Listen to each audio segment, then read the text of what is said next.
Hi, John McElroy here, talking today with Patrick Hertzke. He's a partner at McKinsey at the Center for Future Mobility. He's been taking a deep dive into EREVs, extended range EVs. Patrick, what did you come up with? Well, first, John, it's great to be with you. Longtime fan of the show, and I try not to miss a Autoline daily. So great to be with you today. Um, Look, this is a topic which is fairly new to consumers. It's increasingly a topic that automakers and the supply base is getting quite familiar with. And in China, it's actually not as new a topic. So EREVs or extended range EVs or EEVs or super hybrids or hyper hybrids. There's lots of names that are being proliferated out in the industry. But effectively, think of these like a BEV platform, so all electric platform. Most of them do not have a connection between the engine, which just acts as a generator on board, and the actual wheels. So the wheels are driven by electric drives. Battery provides some portion of the energy, and the onboard generator, ICE engine, provides the rest. And these are being trialed in a number of markets. China really was the breakout market where PHEVs and EREVs have shown a huge amount of growth last year. Yeah, The Patrick, growth I rate, understand that it's the fastest growing segment in China right now. it is EREVs it are. is the fastest, and we expect continued growth into 2025.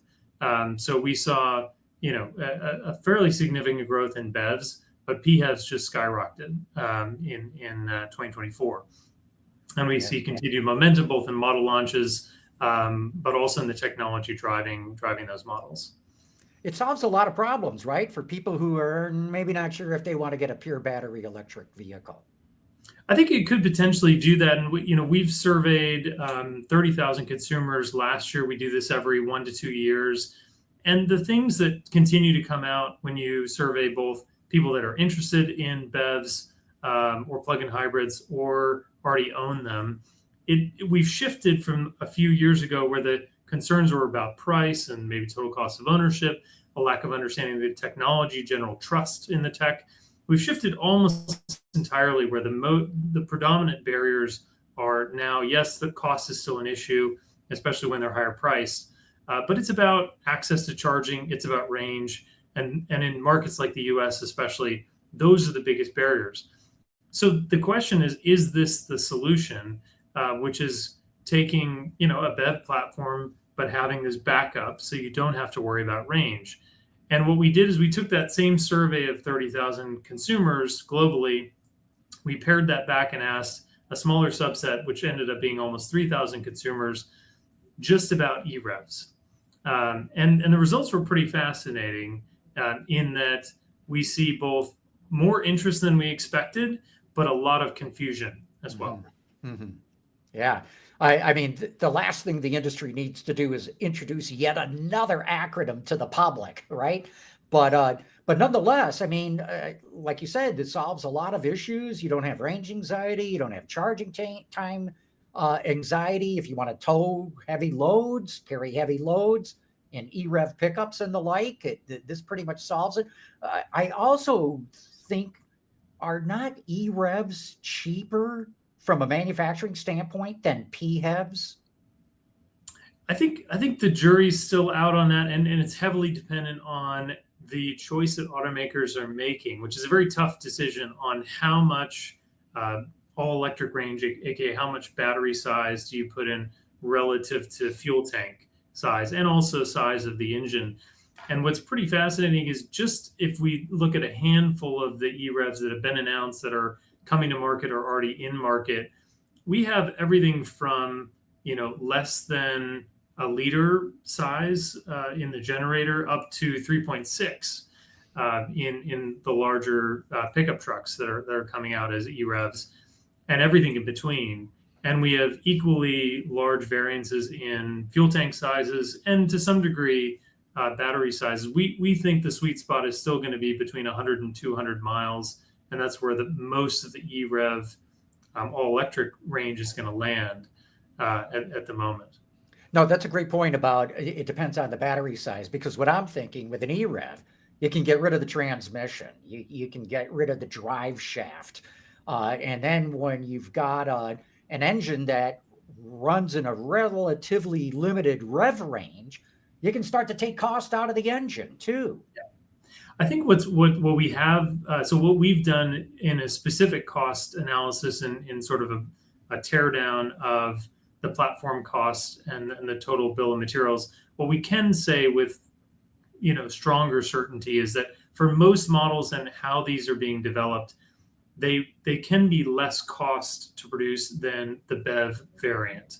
Assuming the BEV variant may not have the same, actually, it probably won't have the same total range, but a reasonable range that most consumers in markets like the US and Europe and China are expecting at the moment. So you end up being able to produce a total cost bill of materials that's cheaper than a BEV. It's going to be more than an ICE, to be sure, more than a regular HEV, but might be able to be priced similarly or a bit below. The pricing question is a huge source of debate for our clients and for OEMs. Yeah.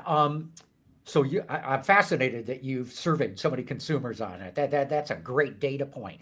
What does your survey tell you about full-size pickup buyers going for an EREV? As you know, the Ram Charger from Ram is about to hit the market.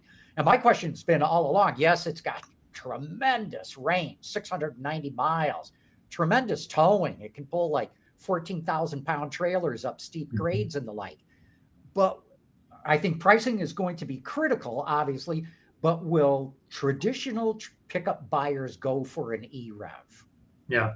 So we actually were really intrigued by this question as well, and also just really what's the pulse of U.S. consumers, because we've only sort of tipped to kind of 10% EV adoption in the U.S., and the question is sort of what would unlock a pathway to more, and is this a bridging technology as well? When we asked the survey, so you take the standard U.S. consumer, of which many of them are truck buyers or SUV of the mid to large variety. When you ask those consumers, what is your preferred powertrain, and you don't tell them about an EREV, and you say, what's your next likely car you're going to buy? 44% said ICE, 27% said HEV, 17% full BEV, 10% said plug-in, and 3% weren't sure. When you introduced the EREV as an option into that same set of respondents, but you did have to explain it, and we'll probably come back to this in a moment. So you had to explain what an EREV was. 18% of that 100% said that would be their preferred choice for their next vehicle purchase.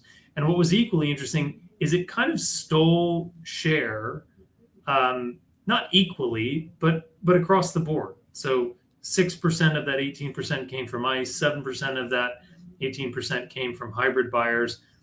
It wasn't what some people might assume, well, the BEV buyers that are worried about range are the most likely customer. That may still be true from a marketing perspective, and OEMs are thinking about this.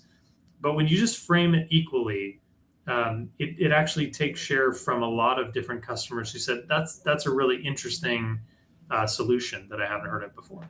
Oh, what fascinating data. So go back to having to explain them what an EREV is. How do you explain it? How do they react to that?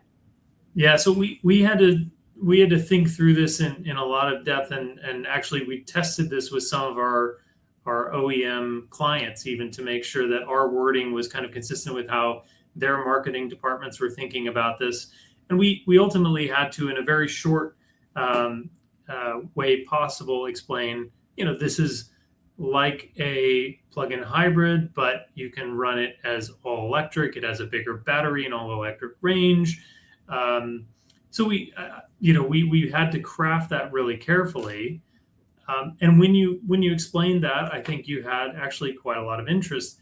Equally, when you didn't explain it, so when you just ask customers without prompting and providing that definition, things like, which powertrain type do you think is most sustainable? And if you just ask that generally, there's a higher end of share that says it's BEV. BEV is probably the most sustainable, 66%. But then when you look at plug-in hybrid, range extended EVs, and hybrids, consumers kind of peg them all the same because there, as you said, there's so many acronyms, there's so much choice out there, and new technology, new models coming in, and OEMs are naming these different things: super hybrids, hybrid hybrids, etc. Some are saying it's range extended EV, some saying it's EREV. So that's going to create a lot of confusion, and this is the number one thing that our client base on the OEM side is trying to figure out, and somewhat concerned about that and the cost of complexity if they are adding this as another powertrain type into their lineup. Right. One of the OEMs asked me, very same thing. How should we explain EREVs to the customer? I said, don't even try. Don't use the word EREV at all. Just tell them what it can do. I mean, am I giving them bad advice, or what are your thoughts on this? I don't think that's terrible advice. I think branding is going to be really important. The communication, both from OEMs but also through the dealers, is going to be really, really critical. The clients that we've spoken to that have done their own trials, when they get butts in seats and people actually experience what these things are like, the reaction is pretty favorable. So if you can say, this is the type of vehicle you have, this is how it feels, this is what it can do, this is the technology. Oh, by the way, you can fast charge it. You don't just have to trickle charge it at home if you want to. So you can use basically any charging station in the United States or Europe. So there's a lot of advantages, and people get excited about that. But there's a lot of consumer education that's going to be really, really critical in the adoption of these. I like what you're saying about butts and seats too, because an advantage of EREVs, as you know, is it's pretty much an electric vehicle kind of experience. You get that instant torque, you get the quietness, and again, even if you've got an engine, you can isolate it a whole lot more easily. And as I said, it's in a limited rev range and the like.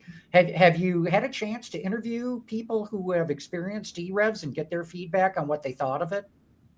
Yeah, we've both directly and indirectly, and both our colleagues in China, for example, who have worked deeply with a lot of the automakers, and we've done consumer clinics and other things there, and the feedback is very favorable. I think we can also see from some of the recent launches sort of the interest when an EREV option is offered in addition to a BEV, and there seems to be interest from pre-orders, sometimes outpacing BEV. It's hard to tell exactly how that'll translate into actual purchases, but there's definite interest here, and what we expect to see is a lot of automakers will start to either deeply consider this or actually start to make further announcements. We've already seen several make major announcements. We expect to see some more coming soon. Look, one of the reasons I wanted to talk to you is I think EREVs is one of the hottest technologies in the industry right now. Everywhere I go, everyone's talking about it, and and trying to figure out where they incorporate it as part of their future product planning. Yeah, I think the other thing that's going to be that's going to be telling is every automaker starting from a different strategic position. And so if you're an automaker that's invested heavily in BEV platforms, but maybe a little bit less in other hybrid platforms, this may actually be a better approach to get better amortization of your investment and capital on the BEV platform, while also doing so in a way that can be cost efficient. The other factor, given a lot of challenge and a lot of uncertainty in the regulatory landscape, both in the US and in Europe, frankly, is, regardless of what the fuel economy and emission standards end up being, how you achieve those is really important, and doing so in a way that, you're confident you're going to sell those vehicles. And this is something where if you already have a BEV platform, you can probably develop an EREV version in, 2 years if you're in US and Europe. At China's speed, in China, it might be 1 year. But that's faster than developing an entirely new, say, plug-in hybrid platform. Mm-hmm. Yeah, great point. What am I missing? Have I not asked you a question that you're burning to talk about?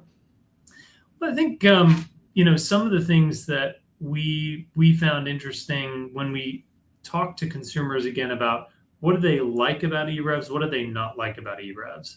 And not surprisingly, in sort of the top 5 reasons for things that they might like about EREVs, it kind of relates to range or charging range anxiety, there's enough driving range to meet my needs, different statements like this. But the other one that was interesting is fast charging.